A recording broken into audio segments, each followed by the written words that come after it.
నమస్తే అండి. 18th April 2026 అనమాట అండి. చివరన మనకు ప్లాస్టింగ్ అయిపోయి కనిపిస్తుంది. Seventh block. ఇది ఎయిత్ బ్లాక్ అండి. ఎయిత్ బ్లాక్ మనం ఈరోజు ప్లాస్టింగ్ వర్క్ అనేది స్టార్ట్ చేసాము. ఆ పార్ట్ ప్లాస్టింగ్ అనేది అయిందనమాట అండి.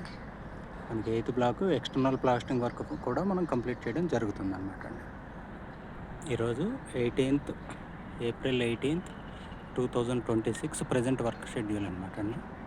అలాగే నైన్త్ బ్లాక్ కూడా మనం ఎక్స్టర్నల్ ప్లాస్టింగ్ స్టార్ట్ చేయడం జరుగుతుంది. ఇది కూడా ప్లాస్టింగ్ అనేది రేపటి నుంచి స్టార్ట్ చేయడం జరుగుతుంది అనమాట అండి. ఎయిత్ బ్లాక్ ఈరోజు పైనుంచి కూడా మనకు ప్లాస్టింగ్ వర్క్ అనేది రన్ అవ్వడం జరుగుతుంది friends. Okay friends, thank you.